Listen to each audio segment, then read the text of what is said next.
Sometimes the cruelest joke in a room becomes the moment everyone remembers for the rest of their lives. The crystal chandeliers above the Grand Astoria ballroom scattered warm light across polished marble floors, bathing hundreds of America's wealthiest philanthropists, executives, and celebrities in a glow that seemed almost unreal. Waiters moved gracefully between tables dressed in white linen, while a string quartet filled the room with elegant music that floated softly above quiet conversations and carefully practiced laughter. Every seat had been assigned weeks in advance. Every guest expected to sit beside someone equally powerful. That was how these charity galas always worked. Reputation mattered. Status mattered. Appearances mattered even more. Victoria Sinclair stepped through the grand entrance with the effortless confidence of a woman who had built one of the largest technology companies in the country before turning 36. Cameras flashed the instant she appeared. Designers admired her tailored midnight blue gown. Investors whispered about her latest billion-dollar acquisition. Reporters watched every smile, every glance, every movement. To most people inside the ballroom, Victoria Sinclair wasn't simply another guest. She was the guest. The hostess welcomed her warmly before leading her toward the center table, reserved for the evening's most influential attendees. Then something unexpected happened. The event coordinator suddenly frowned at a tablet, whispered to another assistant, and quietly exchanged 2 place cards. Several nearby guests noticed the change immediately.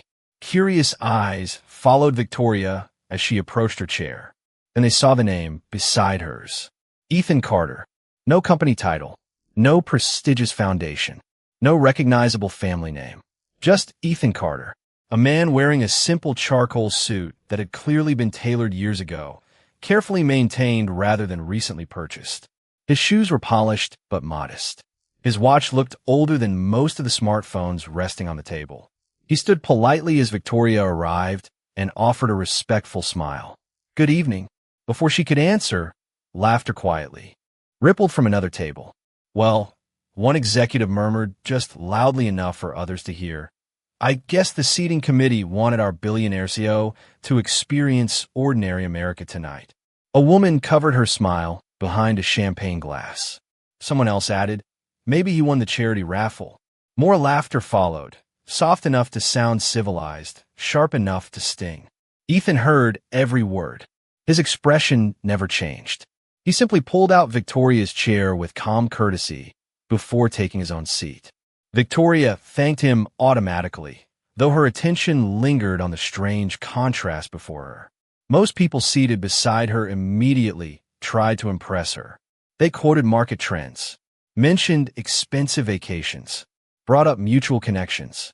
This man did none of those things. Instead, he unfolded his dinner napkin, glanced toward the stage, and quietly thanked the server who poured his water.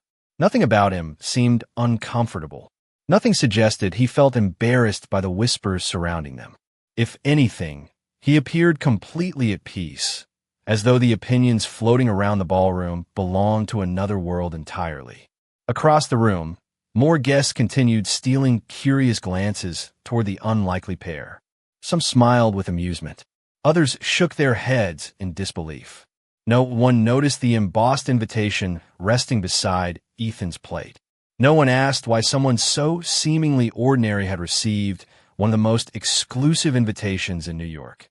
And no one, not Victoria Sinclair, not the board members, not the laughing executives, not even the master of ceremonies preparing backstage, had the slightest idea that before the night was over, the laughter would disappear, every conversation would stop, and the entire gala would fall into a silence that no amount of wealth could ever purchase.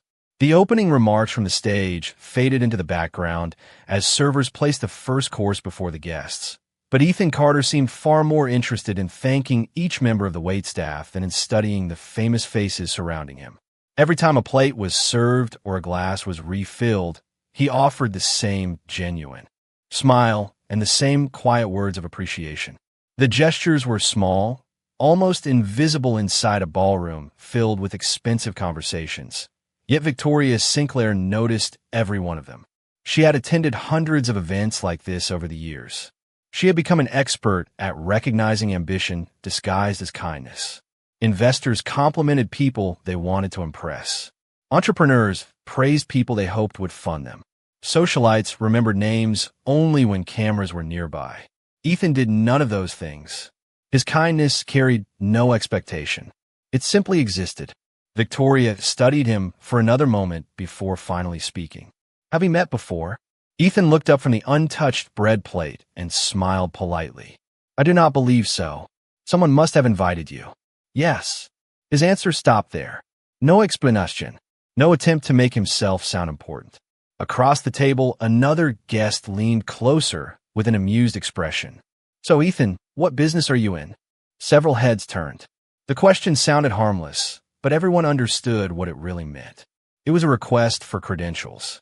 Ethan folded his hands comfortably. "These days, my most important job is being a father." A faint chuckle drifted around the table. "That is admirable," another executive replied with a smile that barely hid his sarcasm. "But I meant your profession." Ethan nodded. "I understand. I have done many things over the years." "Such as?" "Mostly solving problems when people need help." The answer only deepened the curiosity. One guest quietly whispered, "That means he is unemployed." Another smiled into her wine glass. Victoria remained silent. She had expected Ethan to defend himself by listing accomplishments or introducing influential connections. Instead, he calmly cut a piece of bread as though none of the whispers had reached him. The orchestra transitioned into another gentle melody while the ballroom shimmered beneath thousands of tiny reflections from crystal glasses. Around them, conversations returned to stock prices, private jets, luxury developments, and international conferences. Ethan never interrupted anyone. When someone mentioned restoring historic buildings in Boston, however, he casually remarked that preserving original limestone often cost less over 20 years than replacing it with modern composite materials. The table grew unexpectedly quiet. The speaker blinked. "That is actually correct." Ethan simply nodded. Minutes later, another guest complained about delays in a museum renovation in Chicago. Ethan asked one thoughtful question about the foundation beneath the East Wing. The man stared at him in surprise. "How did you know there was an issue with the East Wing?"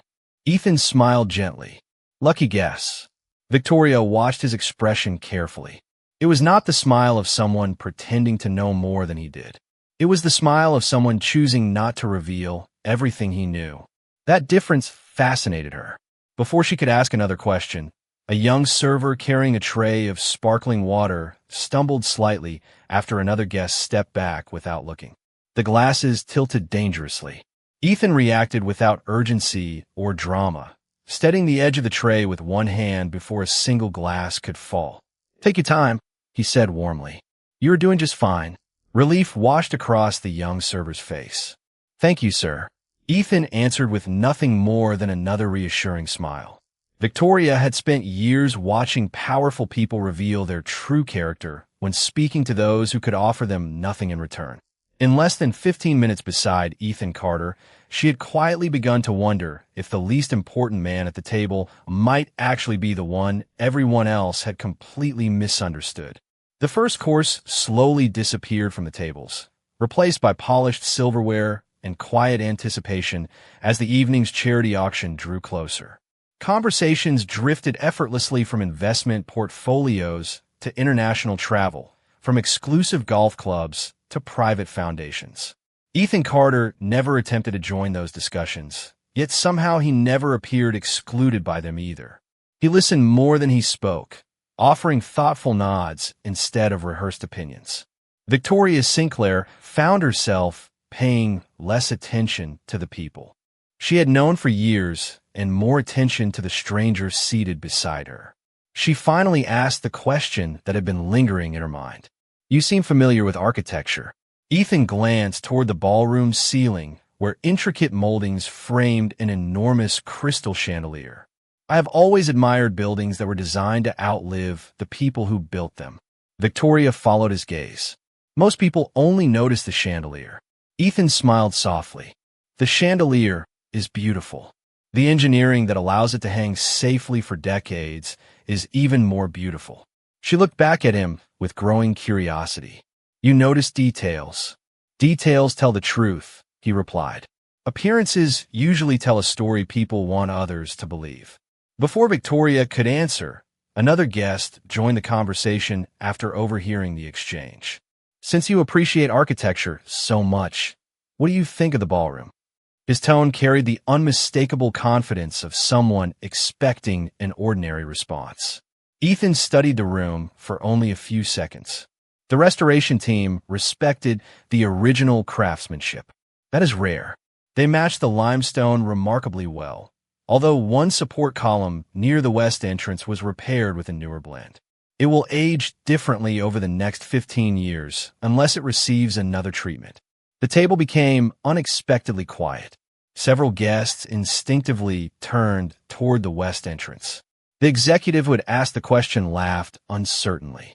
You cannot possibly tell that from here. Ethan simply shrugged. Perhaps I am mistaken. Victoria looked toward the column herself. She could not see what he described, yet his calm confidence made the observation difficult to dismiss. Moments later, the conversation shifted again as a prominent museum trustee joined their table. Someone mentioned the renovation of a historic gallery in Philadelphia that had recently received national attention. The trustee sighed.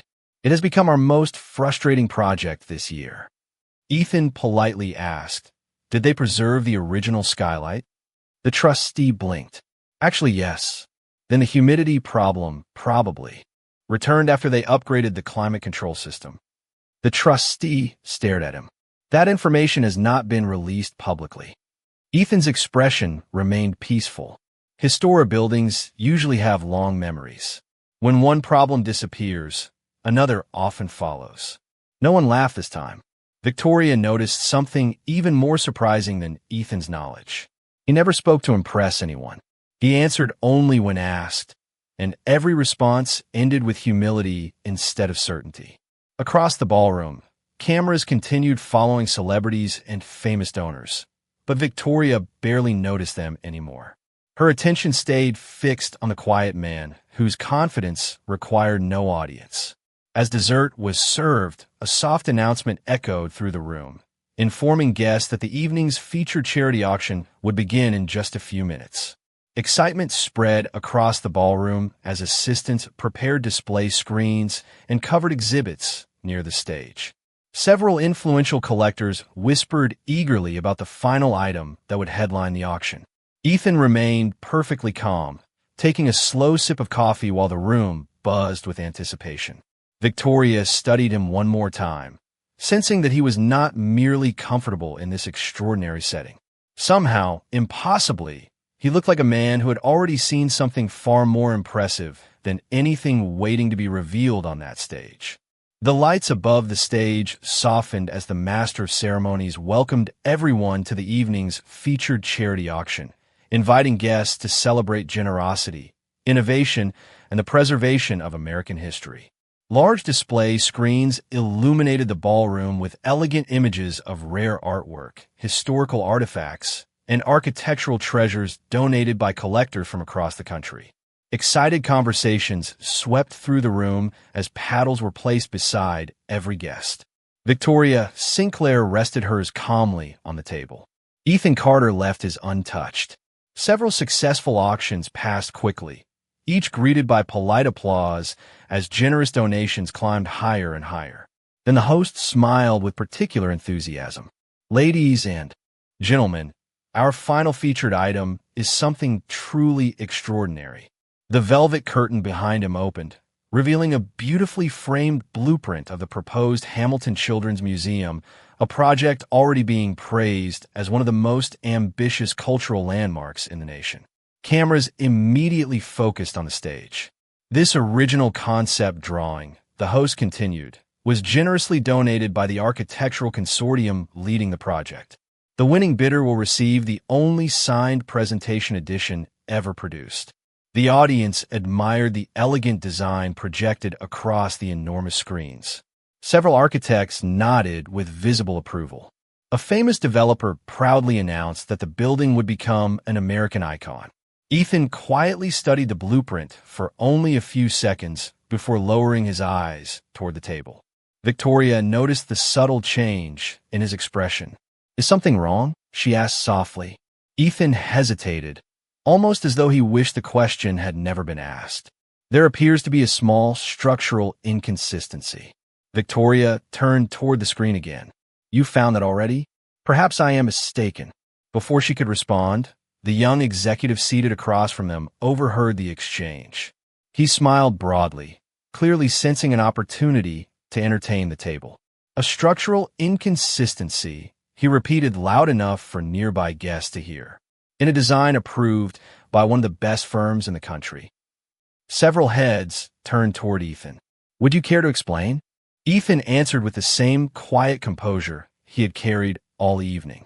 "The support transfer above the central gallery seems to place unnecessary stress on the eastern span if the published dimensions are accurate." A few guests exchanged amused glances. Someone laughed. Another executive shook his head. "That team has hundreds of engineers." "I understand," Ethan replied gently. "I could certainly be wrong." The young executive leaned back with a satisfied grin. "Well, I think we can all sleep comfortably knowing the experts probably remembered basic engineering." Laughter spread across the surrounding tables. Even guests who had not heard the original conversation joined in after noticing the smiles. Ethan offered no defense. He simply folded his hands and watched the stage. Victoria did not laugh. Instead, she looked carefully at the blueprint once more, searching for whatever Ethan had noticed. She could not identify it, but his earlier observations throughout the evening echoed in her mind. Every detail he had mentioned had quietly proven believable. The auctioneer, unaware of the conversation unfolding among the guests, invited the lead consulting architect to the stage for a few opening remarks before bidding began. As the distinguished architect approached the microphone, one of his assistants hurried across the stage carrying a tablet. The assistant whispered something into his ear. The architect's confident smile slowly faded. He looked back toward the enlarged blueprint on the screen, narrowed his eyes, and requested that the image remain displayed for another moment. The lively chatter throughout the ballroom gradually weakened as people sensed that something unexpected had interrupted the carefully planned presentation. The architect remained motionless for several long seconds, his eyes moving repeatedly between the enlarged blueprint and the information displayed on the tablet in his hands. The orchestra had stopped playing without anyone noticing. Conversations dissolved into scattered whispers as hundreds of guests waited for an explanation. Finally, he stepped closer to the microphone with an expression no one had expected to see from a man known for absolute confidence. "Ladies and gentlemen," he began carefully, "please allow us a brief moment to verify something." A second assistant hurried onto the stage, carrying another digital rendering of the museum. Several engineers gathered around the large display, pointing quietly at the same section Ethan Carter had mentioned only minutes earlier. The young executive who had mocked him leaned forward with an amused smile that slowly disappeared as the discussion on stage became increasingly serious. Victoria Sinclair watched the engineers exchange concerned glances before one of them shook his head and zoomed into the central support system. Even from across the ballroom, the highlighted structural lines became impossible to ignore. One engineer spoke quietly into a headset while another compared calculations on a tablet. Nearly 2 minutes passed before the lead architect returned to the microphone. This time his voice carried none of the polished certainty from earlier in the evening. It appears an outdated presentation rendering was mistakenly included in tonight's exhibit. He paused, taking a slow breath. However, the structural inconsistency identified moments ago is real. Fortunately, it exists only in this archived version and was corrected during the final engineering review before construction documents were approved. The ballroom fell completely silent. Guests looked at one another with expressions that shifted from confusion to disbelief. The architect continued. Very few people would have recognized that discrepancy at first glance. In fact, several members of our own review committee initially overlooked it during earlier drafts. He looked across the audience. "May I ask who noticed it?" No one spoke. The young executive who had laughed moments earlier stared down at his folded napkin. Victoria slowly turned toward Ethan. He remained exactly as he had been all evening, calm, composed, and almost uncomfortable with the attention beginning to move in his direction. The architect scanned the room once more. Whoever identified that issue possesses remarkable technical insight. Before Ethan could lower his eyes again, Victoria quietly answered. It was him. Her voice was gentle, not dramatic, yet in the absolute stillness of the ballroom, it seemed to reach every nearby table. Dozens of faces turned toward Ethan Carter. The architect looked surprised. Sir, would you mind standing for just a moment? Ethan hesitated before rising politely from his chair. There was no pride in his posture, no triumphant smile, no desire to enjoy the attention. He simply stood because someone had respectfully asked him to. The architect studied him from the stage for several seconds. May I ask your professional background? Ethan offered the same modest answer he had given. Throughout the evening, I've spent much of my life working around buildings. A ripple of uncertain laughter moved through the audience, but it faded almost immediately. Something about Ethan's quiet confidence no longer invited ridicule. Instead, it invited curiosity. The architect smiled thoughtfully before speaking again. Well, sir, wherever you learned your craft, your observation was absolutely correct. The applause that followed was hesitant at first, as though people were unsure whether they were applauding the discovery or apologizing for what had happened earlier. Victoria did not clap immediately. She simply watched Ethan's face. Even after receiving public recognition from one of the nation's most respected architects, he looked exactly the same as he had when strangers laughed at him. In that moment, she realized his dignity had never depended on the opinions of the room, and somehow that quiet truth commanded more respect than every title, fortune, and reputation gathered beneath the ballroom's glittering chandeliers. The applause gradually faded, replaced by a quieter sound that rarely existed inside rooms filled with extraordinary wealth. Curiosity. Conversations no longer centered on investment opportunities or charitable pledges. Instead, guests exchanged puzzled looks while discreetly searching their memories, wondering whether they should recognize the quiet man who had just impressed one of the country's leading architects. Ethan Carter, however, seemed almost relieved when the auction resumed. He returned to his seat, thanked the architect with a simple nod, and once again became more interested in listening than speaking. Victoria Sinclair found that impossible to understand. Most people would have used that moment to introduce themselves to influential executives or build valuable connections. Ethan did none of it. He accepted another glass of water from a server with the same gratitude he had shown all evening, as though public recognition carried no greater value than simple kindness. Victoria leaned slightly toward him. You could have embarrassed everyone who laughed. Ethan looked at the stage before answering. There would have been no purpose in that. You never even told them who you were. A gentle smile crossed his face. People usually learn more when they discover the truth themselves. His answer lingered in Victoria's thoughts long after the conversation ended. While another auction item drew bids from around the ballroom, she quietly opened the secure research application on her phone beneath the edge of the table. She entered two simple words: Ethan Carter. Hundreds of unrelated results appeared. She refined the search. Ethan Carter Architecture. This time the screen paused before revealing a series of older articles, professional journals, and photographs that had not appeared on the first page of ordinary search engines for years. Victoria's expression slowly changed. There was Ethan standing beside scale models of internationally celebrated museums nearly 15 years earlier. Another article described him as one of the youngest recipients of the prestigious American Institute of Architects Innovation Award. A magazine headline called him the visionary designer transforming public spaces across the country. She continued scrolling. Another interview praised his ability to combine engineering precision with emotional storytelling through architecture. Then the articles suddenly stopped. The timeline simply ended. Victoria frowned and searched again. New results appeared, but they were entirely different. A local newspaper from 8 years earlier mentioned the sudden passing of Ethan's wife after a serious illness.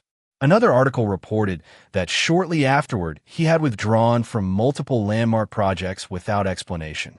An interview with one of his former colleagues contained only a single sentence that stood out above everything else. After he lost his wife, he said the only building he wanted to protect was the home where his daughter could still smile. Victoria lowered the phone for a moment, absorbing the quiet weight of those words. She searched once more. This time she found financial records connected to a children's hospital expansion completed several years earlier. The largest anonymous donation had eventually been traced to royalty payments from architectural patents owned by Ethan Carter. Another article revealed he had quietly funded scholarships for engineering students whose parents could not afford tuition. None of those charitable gifts had carried his name. None had been announced during press conferences. None had generated publicity. Victoria slowly looked up from the screen. Ethan was smiling warmly as he thanked an elderly guest for sharing a story about restoring an old family farmhouse. There was no hint that he had once been celebrated across the country. No trace of disappointment. No bitterness. Only peace. For the first time in many years, Victoria realized she was sitting beside someone who had possessed fame, influence, and extraordinary success, had lost nearly everything that mattered most, and somehow emerged with even greater humility than before. In a ballroom where countless people had spent their lives trying to become important, the most remarkable man in the room seemed to have forgotten that he ever was. The final auction item was sold amid warm applause, yet the atmosphere inside the ballroom had changed in a way no one could have predicted when the evening began. Conversations were quieter now, stripped of the effortless confidence that had filled the room only an hour earlier. People who had once dismissed Ethan Carter with polite smiles now glanced toward him with thoughtful expressions, each wondering how they had overlooked someone whose knowledge commanded such quiet authority. The master of ceremonies returned to the stage and smiled toward the audience. Before we conclude tonight's program, our board would like to recognize a guest whose remarkable observation may have prevented an embarrassing mistake from becoming part of our public presentation. The spotlight slowly drifted across the ballroom before stopping beside Ethan's table. Mr. Ethan Carter, would you please join us on stage? Hundreds of eyes followed him as he remained seated for a brief moment. He looked almost uncertain that the invitation was meant for him. Victoria turned slightly toward him and offered a reassuring smile. You should go. Ethan stood with the same calm dignity that had defined every moment of the evening and quietly walked toward the stage. There was no dramatic music, no triumphant expression, no attempt to enjoy the attention that so many others would have welcomed. The chairman of the foundation extended his hand warmly. Mr. Carter, on behalf of everyone here tonight, we would like to thank you for your professionalism and your generosity in sharing your expertise. Ethan shook his hand politely. You are very kind. The chairman lifted a beautifully engraved crystal award prepared for a different recognition earlier in the evening. We would be honored if you accepted this small token of appreciation. Ethan looked at the award for a moment before gently raising one hand. I am sincerely grateful, but I do not believe I should accept it. A murmur spread across the ballroom. The chairman appeared surprised. May I ask why? Ethan smiled with quiet warmth. Because tonight was never about being recognized. It was about helping preserve something that will inspire children for generations. That is reward enough. The room became perfectly still. He continued in the same steady voice that never rose above simple conversation. May I offer one thought instead? The chairman nodded immediately. Ethan looked across the sea of elegant tables, meeting the eyes of strangers who had laughed, doubted, admired, and now listened with complete attention. Please never decide a person's value before you learn their story. The suit they wear, the title beside their name, the seat they are given, or the car they drive can never measure their character. The people who quietly hold doors open, thank servers, care for their families, and treat others with respect may be carrying experiences you cannot imagine. If we choose dignity before judgment, We will rarely have to apologize afterward. No one moved. No one reached for a phone. No glasses clinked against silverware. The silence itself seemed to honor every word. Then, without instruction from the stage, an elderly architect slowly rose to his feet. A museum trustee stood beside him. Another guest followed. Within seconds, every person in the ballroom was standing. The applause that finally arrived was not loud because people felt obligated. It was steady because it came from genuine respect. Victoria remained standing longer than anyone around her. She did not see the celebrated architect who had praised Ethan. She did not see the executives who had competed for attention all evening. She saw only a father whose greatest strength was not his extraordinary talent, but the remarkable grace with which he carried it.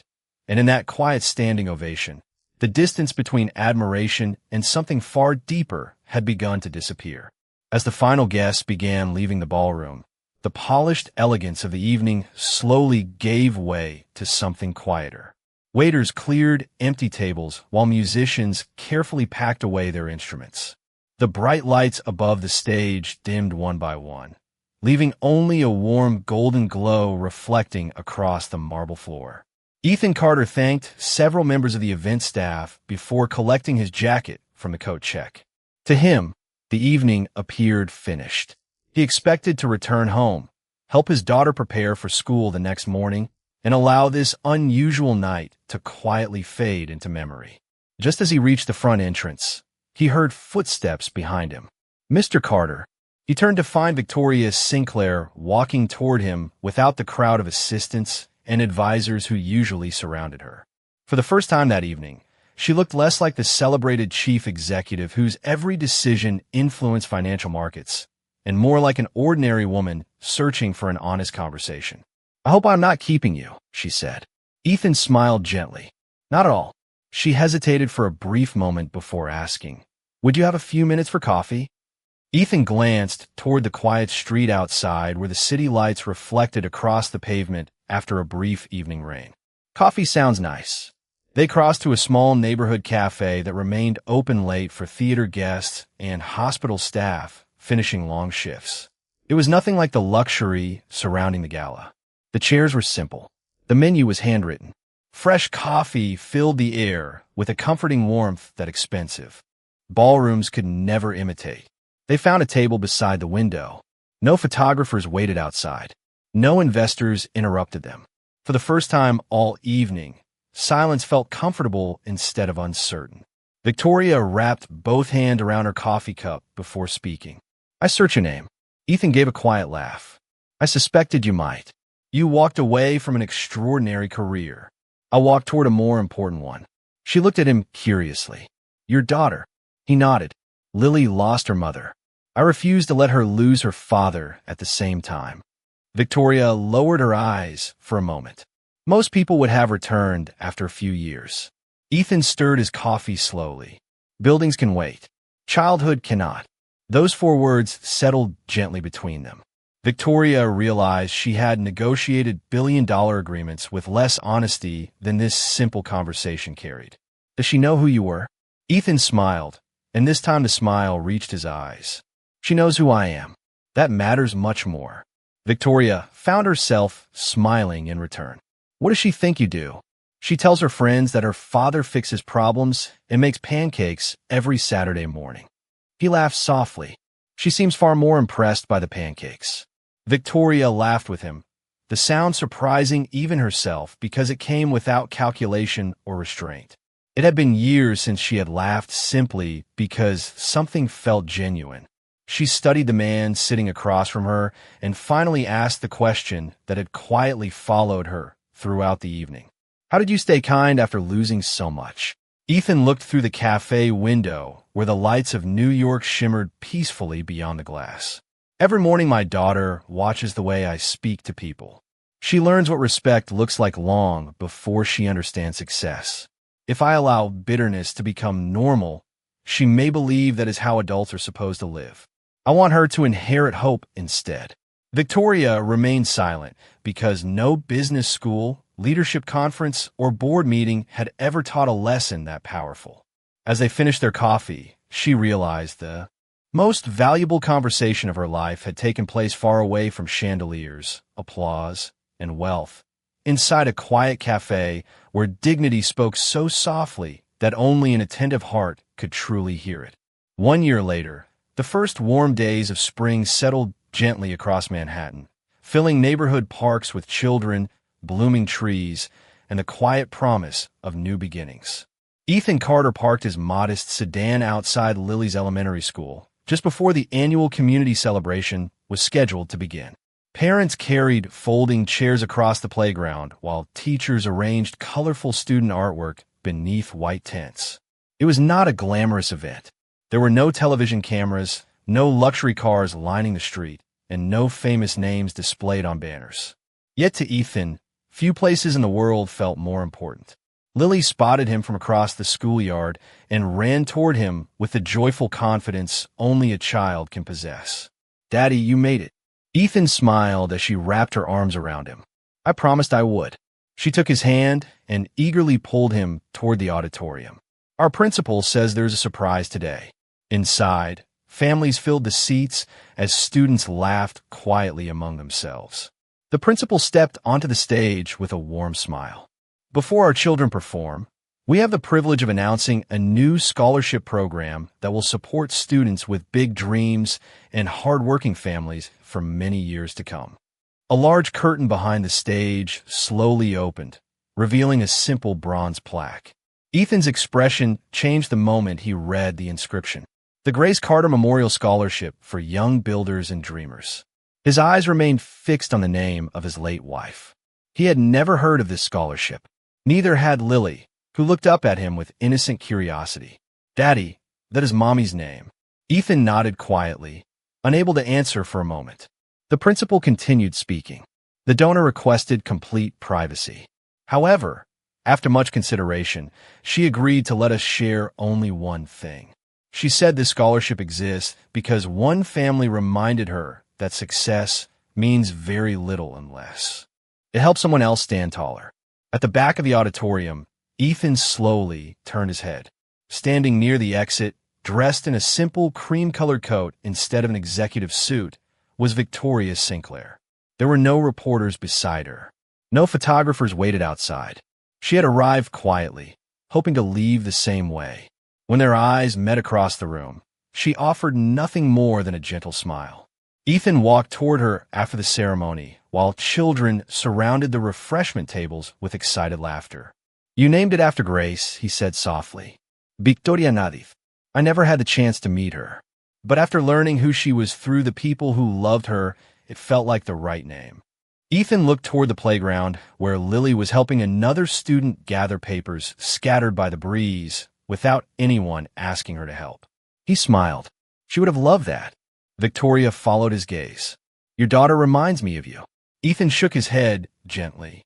"I hope she reminds the world of her mother." For a few peaceful moments, neither of them spoke. They simply watched children playing beneath bright blue skies, while parents cheered from nearby benches. The silence between them no longer felt unfamiliar. It felt earned. As Victoria prepared to leave, Lily ran over holding a small paper flower she had made in class. "This is for you," she said with a bright smile. Victoria accepted it as though it were the most valuable gift she had ever received. "Thank you, Lily. I will keep it." Ethan watched the exchange with quiet gratitude. Nothing about that moment appeared extraordinary to anyone passing by. Yet some of life's greatest miracles never arrive with applause. They appear in ordinary places, through ordinary kindness, until one day people realize that true wealth was never measured by titles, fortunes, or reserved seats at elegant galas. It was measured by the quiet dignity that remained when no one was watching, by the grace to choose compassion over pride, and by the second chances that began the moment someone decided to see another human being with respect instead of judgment.